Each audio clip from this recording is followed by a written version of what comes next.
आज हम लोग एक न्यू चैप्टर स्टार्ट करते हैं जिसका नाम है अर्थमेटिक प्रोग्रेशन।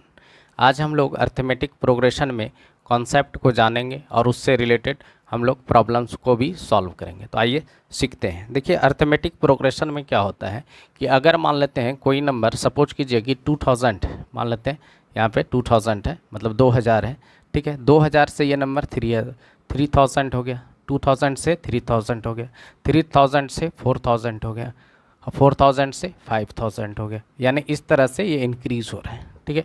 ये नंबर क्या हो रहा है, इस तरह से ये इंक्रीज़ हो रहा है, ठीक है। यानी ये एक क्या है, सीक्वेंस है, ठीक है। पहले देखिए 2000 था, नंबर 3000 हो गया, फिर 4000 हो गया, फिर 5000 हो गया। तो ये क्या कहलाता है, सीक्वेंस। सीक्वेंस क्या होता है, सीक्वेंस होता है एक ग्रुप ऑफ नंबर। क्या होता है, एक group of number which are arranged in definite order. Definite order करने का सेंस हुआ नंबर जो है आपका अरेंज होना चाहिए या तो असेंडिंग ऑर्डर में या तो डिसेंडिंग ऑर्डर में, ठीक है।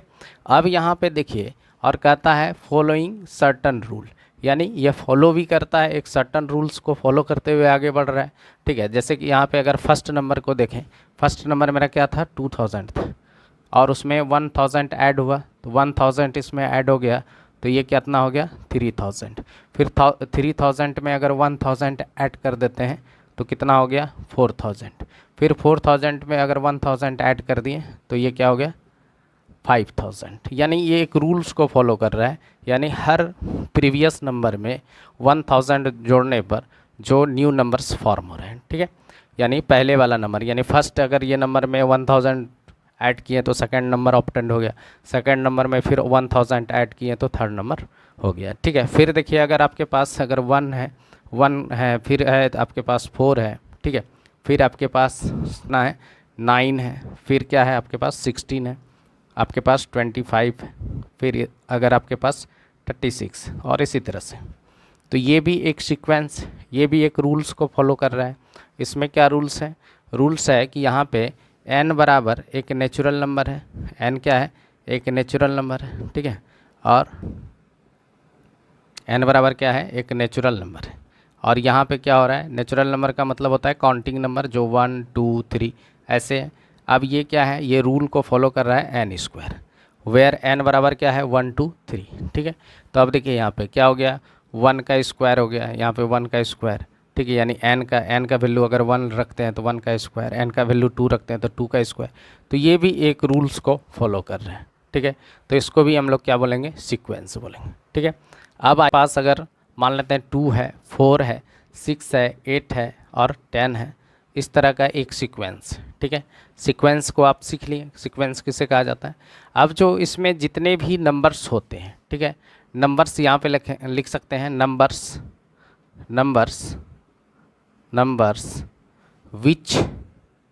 which are used in a sequence इस कॉल्ड क्या कहलाता है, इस कॉल्ड कहलाता है, उसको टर्म कहते हैं, उसको क्या बोलते हैं, टर्म बोला जाता है। टर्म्स या इसको एलिमेंट्स के नाम से जानते हैं। इसी नंबर को हम लोग क्या बोलेंगे, या तो टर्म्स बोलेंगे या तो एलिमेंट्स बोलेंगे। जैसे यहाँ पे 2 4 6 8 है, 10 है, ये सारे नंबर क्या है, टर्म्स कहे जाएंगे, ठीक है। इस सारे नंबर को क्या बोलेंगे, टर्म्स बोलेंगे या तो एलिमेंट्स बोलेंगे। अब यहाँ पे देखिए अब क्या दिया गया है आपको, यहाँ पे अब इसको हम लोग 2 को क्या बोलेंगे, इसको टर्म बोलेंगे, ठीक है। अब देखिए 2 क्या है, मेरा फर्स्ट टर्म है, ये मेरा क्या है, फर्स्ट टर्म, ये क्या है, फर्स्ट टर्म। और 4 क्या है मेरा, सेकेंड टर्म, 4 क्या है मेरा, सेकेंड टर्म। और 6 क्या है मेरा, थर्ड टर्म, ठीक है। और 8 क्या है मेरा, फोर्थ टर्म। तो इसी तरह से ऑर्डर हो जाएगा, सो ऑन चलते रहेगा। फिर 5th टर्म आ जाएगा, फिर 6th टर्म आ जाएगा, 7th आ जाएगा, 8th आ जाएगा, इस तरह का टर्म हो जाएगा।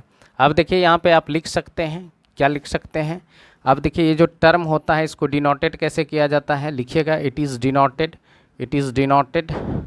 डिनोटेड बाय T1, ठीक है। T1 से आप डिनोट कर सकते हैं, T2 से डिनोट कर सकते हैं, यानी टर्म 2 को T2 से दिखाएंगे, टर्म 3 को T3 से दिखाएंगे और टर्म 4 को T4 से दिखाएंगे। इसी तरह से या आप इसको दिखा सकते हैं और भी दिखा सकते हैं, A1 से दिखा सकते हैं। फर्स्ट टर्म को A1 से दिखाएंगे, सेकेंड टर्म को A2 से दिखाएंगे, थर्ड टर्म को A3 से दिखाएंगे, इस तरह से हम लोग दिखाएंगे, ठीक है। etc। तो टर्म को हम लोग किससे डिनोट करेंगे, या तो T1 से करेंगे। T1 किसको रिप्रेजेंट करेगा, फर्स्ट टर्म को। T2 किसको रिप्रेजेंट करेगा, सेकेंड टर्म को, ठीक है।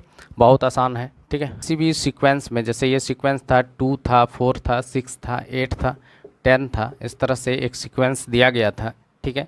और इस सीक्वेंस में अगर हम टर्म फर्स्ट की बात करें तो T1 लिखेंगे। तो 1 जो यहाँ पे है ये क्या है, सब स्क्रिप्ट इसको बोला जाता है। इसको क्या बोलेंगे हम लोग, सब स्क्रिप्ट। जो ये सब स्क्रिप्ट यूज हुआ है, ये सब स्क्रिप्ट क्या बताता है, ये बताता है पोजीशन ऑफ टर्म बोला जाता है। इसको क्या बोलते हैं, पोजीशन ऑफ टर्म। यानी 1 क्या दिखा रहा है कि फर्स्ट, ये जो टर्म फर्स्ट को दिखा रहा है। अगर यहाँ पे T5 लिखा हुआ रहता तो ये किसको दिखाता, फिफ्थ टर्म को दिखाता है। कौन सा टर्म को दिखाता, ये फिफ्थ, ठीक है। फिफ्थ टर्म की बात कर रहा है। कितना टर्म की बात कर रहा है, फिफ्थ टर्म का बात कर रहा है। यानी 1 2 3 4 5, यानी ये 10 की बात कर रहा है, ठीक है। ये किसका बात कर रहा है, 10 की बात कर रहा है, ठीक है। समझ में आया। अब देखिए नेक्स्ट जो है, नेक्स्ट इसमें क्या आ जाता है, नेक्स्ट में अब हम लोग जानेंगे कि अर्थमेटिक प्रोग्रेशन किसे कहते हैं। देखिए अर्थमेटिक प्रोग्रेशन क्या होता है कि अगर हम फर्स्ट टर्म को छोड़ दिया जाए, अगर फर्स्ट टर्म को छोड़कर जो सेकेंड टर्म है उसको अगर हम ऑप्टेंड करेंगे तो फर्स्ट टर्म में कुछ ना कुछ ऐड करके ऑप्टेंड करेंगे। फिर थर्ड टर्म को जो ऑप्टेंड करेंगे उसमें भी जो फर्स्ट टर्म में ऐड किए हैं सेकेंड टर्म को ऑप्टेंड करने के लिए, सेम वैल्यू को ऐड करेंगे सेकेंड टर्म में थर्ड टर्म को ऑप्टेंड करने के लिए। तो आइए सीखते हैं कैसे इसको किया जाता है। तो सबसे पहले दिया गया है अर्थमेटिक प्रोग्रेशन। अर्थमेटिक प्रोग्रेशन क्या है, कहता है an arithmetic progression is a sequence. यानी ये भी एक सीक्वेंस है। सबसे बड़ी बात है कि ये भी एक सीक्वेंस है, यानी इसका मतलब है कि ये भी एक सर्टन जो है रूल को फॉलो करेगा, ठीक है। और ये अरेंज्ड होगा नंबर्स, ठीक है। विच कहता है sequence of A number in which each term, ठीक है। ईच टर्म जो है, each term can be obtained, यानी प्राप्त कर सकते हैं हर टर्म को by adding the certain quantity, यानी कोई फिक्स्ड नंबर को ऐड करके आप जो है क्या कर सकते हैं, ऑप्टेंड कर सकते हैं उस सीक्वेंस को इट्स प्रीसीडिंग्स टर्म, यानी जो पहले वाला टर्म में कुछ ऐड करके ऑप्टेंड कर सकते हैं, ठीक है। जैसे कि आपको दिया गया है, अगर मान लेते हैं यहाँ पे 2 दिया गया है, 4 दिया गया है, 6 दिया गया है, 8 दिया है, ठीक है। और मान लेते हैं 3 दिया है, 7 दिया है, ठीक है। फिर 11 दिया है, फिर 15 दिया है, फिर 19 दिया है, ठीक है। इस तरह से कुछ टर्म दिया है। जैसे अगर मान लेते हैं यहाँ पे दिया है 3, फिर 8 दिया है, फिर 13 दिया है, ठीक है। और फिर आपको 18 दिया है, फिर 23 दिया है। तो इस तरह से आपको कुछ सीक्वेंस दिया गया है, ठीक है। सीक्वेंस दिया गया है। सीक्वेंस में बोला गया है कि अगर फर्स्ट टर्म को छोड़ दिया जाए, फर्स्ट टर्म को अगर हम छोड़ देते हैं, ठीक है, इनिशियल टर्म को हम मानने का इसको छोड़ दें, यहाँ पे 2 ऐड कर रहे हैं तो 2 ऐड किए तो 4 आ गया, ठीक है। 2 ऐड किए तो 4 आ गया। फिर जो कि 4 में फिर 2 ऐड कर दीजिएगा तो कितना आ जाएगा, 6 आ जाएगा। तो फिर देखिए 6 में अगर हम क्या कर रहे हैं, 2 ऐड कर रहे हैं तो क्या आ रहा है, 8 आ रहा है। यानी हम जो ये जो सर्टन क्वांटिटी जो ऐड करेंगे प्रीसीडिंग टर्म में, ये कांस्टेंट रहना चाहिए, ऑलवेज फिक्स्ड रहना चाहिए। यानी अगर इसमें 2 ऐड कर रहे हैं फर्स्ट टर्म सेकेंड टर्म को ऑप्टेंड करने के लिए, फर्स्ट टर्म में 2 ऐड कर रहे हैं तो थर्ड टर्म को ऑप्टेंड करने के लिए सेकेंड टर्म में भी 2 ही ऐड करना है, ठीक है। तभी हम इस सीक्वेंस को एपी में बोल सकते हैं। अगर यहाँ पे 2 ऐड हो रहा है, यहाँ पे 3 होता, ठीक है, यहाँ पे 4 होता, तब इस सीक्वेंस को हम लोग एपी में नहीं बोल सकते थे, ठीक है। तब उसको हम लोग एपी में नहीं बोल सकते हैं, ठीक है। अब देखिए सेकेंड अगर सीक्वेंस को देखते हैं तो यहाँ पे देखिए 3 के बाद 7 आ गया, तो इसका मतलब है यहाँ पे 4 ऐड हो रहा है। फिर यहाँ पे देखिए 7 से फिर 11 आ गया, इसमें भी 4 ऐड हो रहा है। 11 से 15 आ गया, इसमें भी 4 ऐड हो रहा है। फिर इसमें देखिए यहाँ पे भी 4 ऐड हो रहा है। तो यानी एक कांस्टेंट वैल्यू को हर हमेशा जो प्रीवियस वैल्यू है उसमें ऐड कर रहे हैं, ठीक है। यानी पहले वाला जो डेटा है यानी फर्स्ट टर्म जो है उसमें हर हमेशा क्या कर रहे हैं, कांस्टेंट टर्म को ऐड कर रहे हैं, तो सेकेंड टर्म आ रहा है। फिर सेकेंड टर्म में भी वही कांस्टेंट टर्म को ऐड कर रहे हैं, यानी यहाँ पे अगर +4 किए हैं तो यहाँ पे भी +4 ही करना है। फिर थर्ड से फोर्थ को लाने के लिए, फोर्थ टर्म को लाने के लिए भी +4 ही करेंगे। फिफ्थ यानी फोर्थ टर्म से फिफ्थ टर्म को लाने के लिए भी 4 ही ऐड करेंगे। ऐसा नहीं हो कि यहाँ पे अगर 4 कर रहे हैं यहाँ पे 5 कर रहे हैं, तब इस सीक्वेंस को हम लोग एपी में नहीं कहेंगे, ठीक है। एपी में तभी बोल सकते हैं जब कांस्टेंट टर्म हर हमेशा ये जो सर्टन यानी कांस्टेंट हो गया, ये जो कांस्टेंट टर्म को आप एडिंग कर रहे हैं, यहाँ पे लिख सकते हैं कांस्टेंट, ठीक है, कांस्टेंट वैल्यू आप लिख सकते हैं एडिंग कांस्टेंट वैल्यू, ठीक है, कांस्टेंट वैल्यू यानी fixed value to its preceding term, हर हमेशा कांस्टेंट वैल्यू को ऐड करना है, ठीक है। फिर थर्ड सीक्वेंस देखते हैं, इसमें क्या हो रहा है, 5 ऐड हो रहा है, इसमें भी फिर 5 ऐड हो रहा है, ठीक है, इसमें भी फिर 5 ऐड हो रहा है, फिर इसमें भी 5 हो रहा है, ठीक है। तो हम क्या देखेंगे, फर्स्ट टर्म में 5 ऐड किए तो 8 आ गया, फिर सेकेंड टर्म में भी हम लोग 5 ऐड किए तो क्या हो गया, 13 आ गया, फिर 5 ऐड किए तो क्या हो गया, 18 आ गया, फिर 5 ऐड किए तो कितना आ गया, 23 आ गया, ठीक है।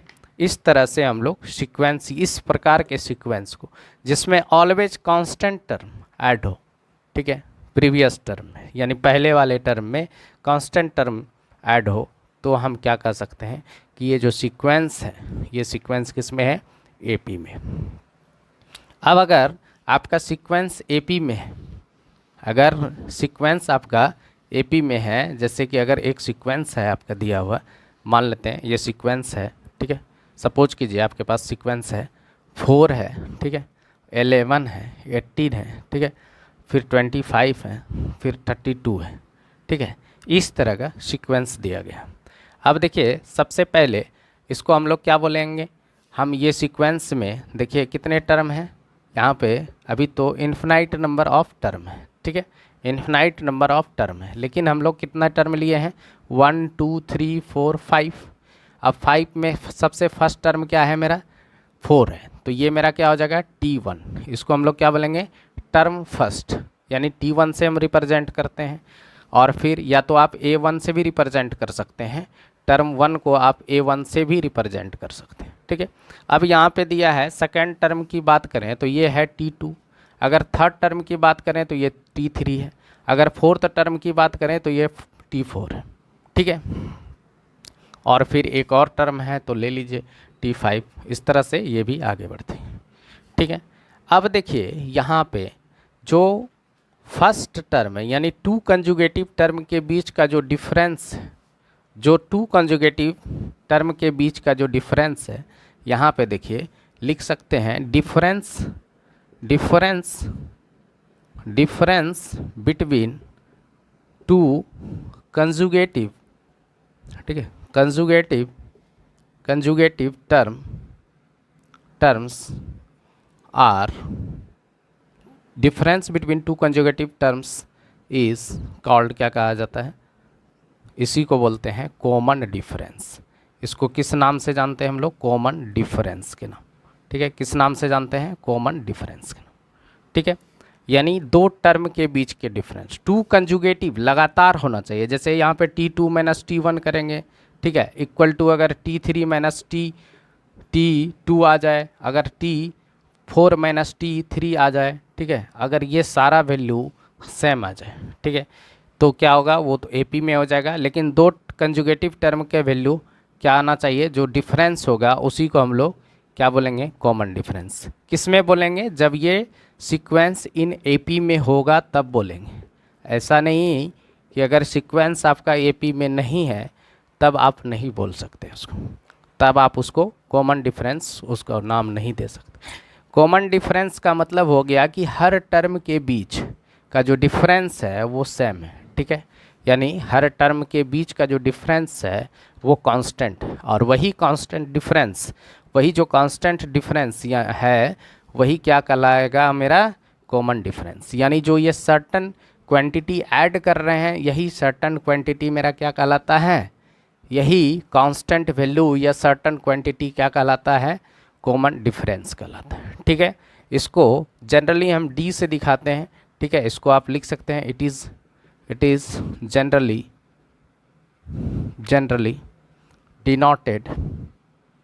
डिनोटेड बाय, ठीक है, डी, यानी स्मॉल डी से दिखा सकते हैं, ठीक है। तो इस तरह से हम लोग क्या सीखें, अर्थमेटिक प्रोग्रेशन। अर्थमेटिक प्रोग्रेशन किसको बोला गया, जब कोई ऐसा सीक्वेंस जिसके बीच का डिफरेंस ऑलवेज क्या हो, यानी सारे टर्म, टू कंजुगेटिव टर्म के बीच का डिफरेंस ऑलवेज क्या हो, कांस्टेंट हो, तो उसको हम लोग क्या बोलेंगे, एपी बोलेंगे। जैसे यहाँ पे अगर मान लेते हैं, देख लेते हैं और भी डिटेल में सीखिए, ठीक है। यहाँ पे देखिए, अगर ये जैसे आपके पास एक सीक्वेंस दिया गया है, जैसे ये टर्म 1 है, टर्म 2 है, टर्म 3 है, टर्म 4 है और टर्म 5, ठीक है। अगर देखिए टर्म 2 कंजुगेटिव टर्म का बीच डिफरेंस निकालेंगे तो हर हमेशा क्या करेंगे, पहले जो आगे वाला टर्म है उससे पीछे वाला टर्म को सब्सट्रैक्ट करेंगे, यानी T2 माइनस T1 करेंगे, ठीक है। अगर ये बराबर हो जाता है T3 माइनस T2 बराबर हो जाए T4 माइनस T3, यानी सारे का वैल्यू क्या हो जाए, सारे के बीच का डिफरेंस क्या हो जाए, इक्वल हो जाए, तब हम बोल देंगे कि ये जो सीक्वेंस दिया गया है सीक्वेंस आर इन एपी, ठीक है।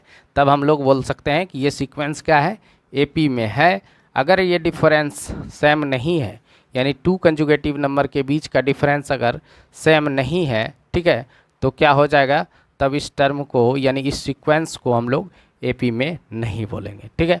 जैसे यहाँ पे देखिए 11 माइनस 4, फिर यहाँ पे इक्वल टू 18 माइनस 11, ठीक है, इक्वल टू 25 माइनस 18, ये सारे का डिफरेंस क्या है, सारे का डिफरेंस है 7, ठीक है। तो इस तरह से यहाँ पे क्या हो गया, कॉमन डिफरेंस, इसी को बोला जाएगा कॉमन डिफरेंस, यानी सारे के बीच का डिफरेंस क्या है, इक्वल है।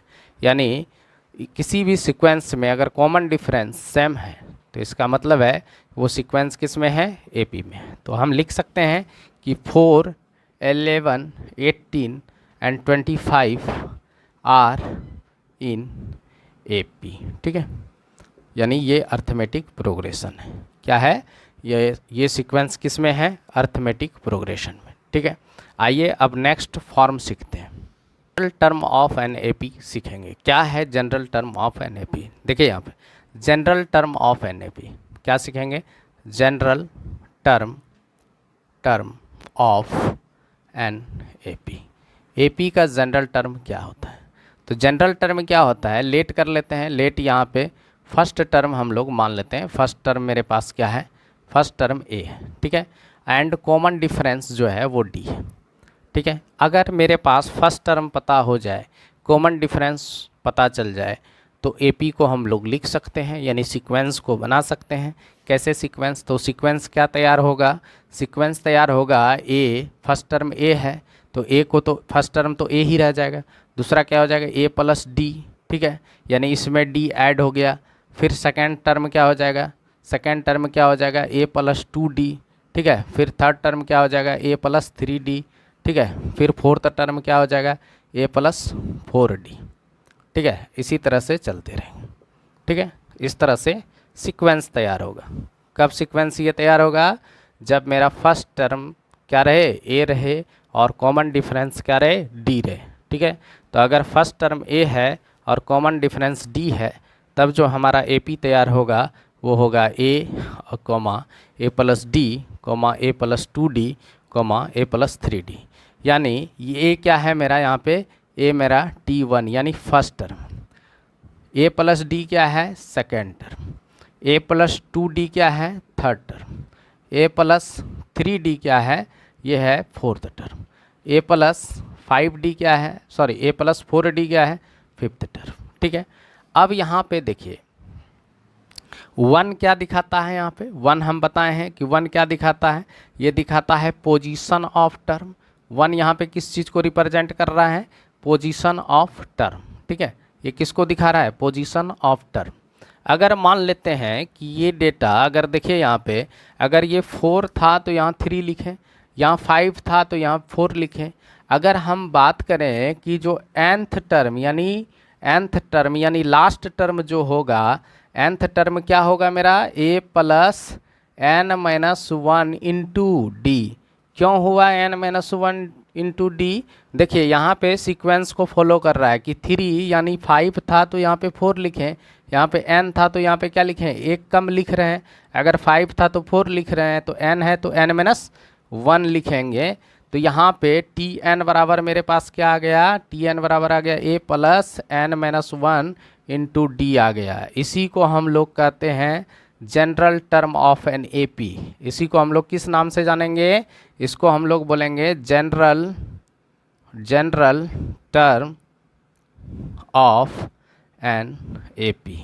ठीक है, यहाँ पे इसी को बोलते हैं हम लोग, क्या बोलते हैं, किस नाम से जानते हैं, general term of n A P. अब यहाँ पे देखिए general term of n A P में यहाँ पे जो टी एन है, टी एन बराबर हम लोग क्या निकालें, a plus n minus one into d. यहाँ पे जो टी एन है ये क्या है, मेरा लास्ट टर्म। इसको हम लोग क्या नाम से जानते हैं, लास्ट टर्म, या इसको हम लोग बोलते हैं क्या, nth टर्म। ठीक है, और ए के बारे में पता है कि ये मेरा क्या है, फर्स्ट टर्म। यहाँ पे डी क्या है, डी मेरा है कॉमन डिफरेंस। एन क्या है, एन बराबर है नंबर ऑफ टर्म्स। ठीक है, नंबर ऑफ टर्म्स, यानी ये कौन सा नंबर ऑफ टर्म्स, कितने नंबर हैं। अगर हम बात करें कि इस सीक्वेंस में, अगर आप अगर मान लेते हैं कि मेरा सीक्वेंस यहीं तक है, तो आपसे पूछा जाए कि इस सीक्वेंस में कितने नंबर हैं, तो काउंट कर लीजिएगा, 1 2 3 4 5, यानी 5 टर्म है। ठीक है, यहाँ पे कितने टर्म हैं, 5 टर्म।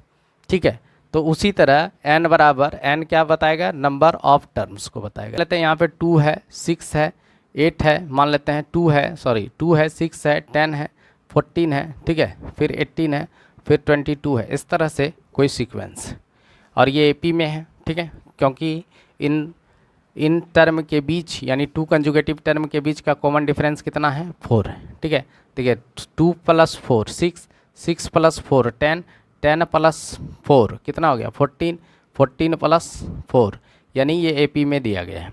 ठीक है, यानी सी डी, यानी कॉमन डिफरेंस, यानी डी का वैल्यू मेरे पास 4 है, और ए मेरे पास यहाँ पे क्या है, 2 है। ए मेरे पास यहाँ पे 2 है। ठीक है, इस तरह से है, 2 है यहाँ पे, ए बराबर 2 है। तो अगर मान लेते हैं इसका पूछेगा लास्ट टर्म, यानी nth टर्म निकालना है, टी एन निकालना है, टी एन बराबर यहाँ पे n बराबर, अब इसका जो है पूछ दे कि 25वां टर्म क्या होगा, यानी 25वां टर्म क्या होगा। n बराबर अगर 25 दे दे तो इसका मतलब है कि 25th टर्म क्या होगा, इस एपी का 25th टर्म क्या होगा। यानी फर्स्ट टर्म अगर 2 है, सेकेंड टर्म 6 है, थर्ड टर्म अगर 10 है, फोर्थ टर्म 14 है, फिफ्थ टर्म जो है 18 है, सिक्स्थ टर्म जो है 22 है, तो 25th टर्म क्या होगा। ठीक है, 25th टर्म। तो हम लोग क्या जानते हैं, यानी 25th टर्म, यानी हमको क्या लिखना है, यानी T25 निकालना है। कितना निकालना है, T25, यानी ये क्या निकालना है, nth टर्म। यानी nth टर्म अगर रहता तो क्या फार्मूला पढ़े हैं, a + n - 1 इंटू डी। अब यहाँ पे क्या है, T25 है, तो 25th टर्म पूछ रहा है, तो यहाँ पे a का वैल्यू कितना है, 4। ठीक है, और यहाँ पे देखिए n का वैल्यू कितना है, 25 माइनस क्या हो जाएगा, 1 इंटू क्या हो जाएगा, 4। ठीक है, तो यहाँ पे क्या हो गया, 4 प्लस कितना, 24 इंटू 4, और 24 4 जा कितना होता है, 24 4 जा होता है 96, तो 4 + 96 बराबर हो गया 100। यानी इसका जो 25वां टर्म होगा वो कितना होगा, यानी 25th टर्म जो है वो कितना होगा, 100 होगा। ठीक है, तो आइए अब इसके बेसिस पर कुछ हम लोग प्रॉब्लम्स को सॉल्व करेंगे। आइए, फर्स्ट क्वेश्चन दिया गया है, बहुत आसान है। ठीक है, आपको क्या दिया गया है, बोला गया है nth term of A sequence 2n - 3 दे दिया गया है, यानी nth टर्म दे दिया गया है आपको। nth टर्म क्या दे दिया गया है, 2n - 3। ठीक है, तो nth टर्म का मतलब क्या हो गया, tn आपको दे दिया है, tn बराबर क्या दे दिया है, 2n - 3, यानी nth टर्म, हमको ये nth टर्म दिया गया है। तो आपसे पूछ रहा है कि 15th टर्म क्या होगा। ठीक है, यानी आपसे पूछ रहा है T15, यानी यहाँ n का वैल्यू कितना है, 15वां टर्म, यानी 15th टर्म आपसे पूछ रहा है। तो T15 बराबर क्या हो जाएगा, यहाँ पे 2, n के जगह पे 15 को रख दीजिए, अब -3 कर लीजिए, तो 15 टू जा कितना होता है 30, 30 माइनस 3 बराबर क्या हो गया 27। तो इसका आंसर क्या हो गया 27। बहुत आसान क्वेश्चन है दिया गया है जो कि काफ़ी इंपॉर्टेंट है। ठीक है, देखिए यहाँ पे एक कॉन्सेप्ट को भी जानने का प्रयास करेंगे, काफ़ी अच्छा है क्वेश्चन।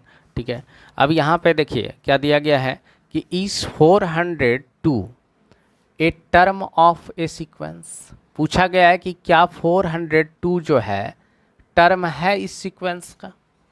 तो कैसे पता करेंगे कि 402 इस सीक्वेंस का टर्म है कि नहीं। तो आइए जानने का प्रयास करते हैं कैसे दिया गया, कैसे खोजेंगे। 8 है आपके पास, 13 है, 18 है, 23 है, इस तरह का आपको सीक्वेंस दिया गया है और पूछा गया है कि क्या इस सीक्वेंस में 402 है या नहीं है। तो कैसे पता करें, तो आपको यहाँ पे फर्स्ट टर्म दिया गया है 8, ठीक है, और आपको कॉमन डिफरेंस यानी डी दिया गया है 13। ठीक है, डी दिया गया है 13। हम मान लेते हैं अभी कि मेरा ये सीक्वेंस का जो एंडिंग है, यानी ये मान लेते हैं कि ये nth टर्म मेरा है। हम मान के चलते हैं कि ये मेरा Tn है, यानी लास्ट टर्म है।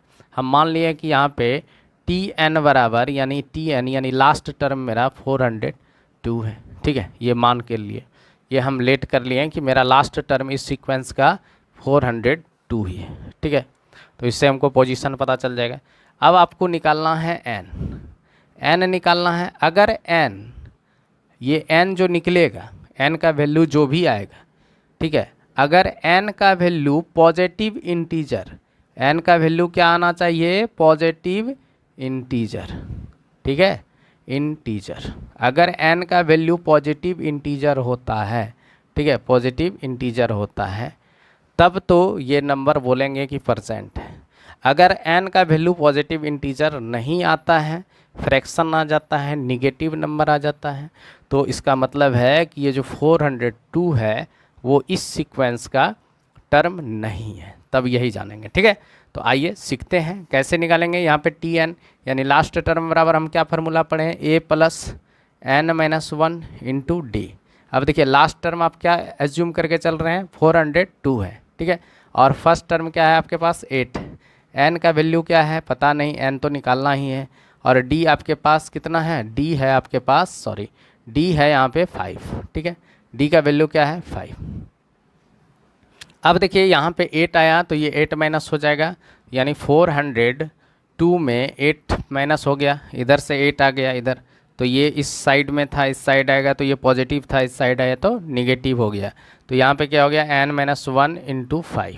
ठीक है, अब देखिए इसमें 8 माइनस कीजिएगा, तो 8 माइनस कीजिएगा तो कितना हो जाएगा 8 4 यानी 9, 394 आ जाएगा। अब यहाँ पे n माइनस 1 इंटू 5 बराबर हो गया 394। ठीक है, अब यहाँ पे देखिए इसको 5 से डिवाइड कीजिएगा, 394 अपॉन 5 हो गया। अब बराबर क्या हो गया n माइनस 1, तो n माइनस 1 बराबर क्या हो जाएगा मेरे पास यहाँ पे n बराबर यहाँ पे क्या हो जाएगा तब 394 है, यहाँ पे 394 अपॉन 5 हो जाएगा। अब प्लस क्या हो जाएगा 1।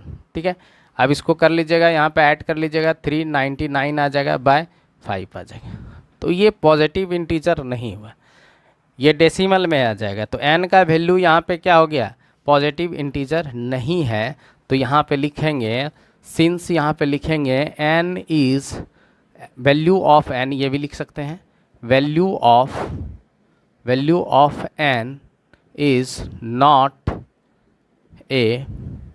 अच्छा, आपसे सिर्फ पूछा था, लिख लीजिए, रीज़न अगर पूछ लिया जाए क्यों नहीं है तो ये भी लिख सकते हैं, value of n is a not a positive integer, लिख लीजिएगा पॉजिटिव इंटीजर।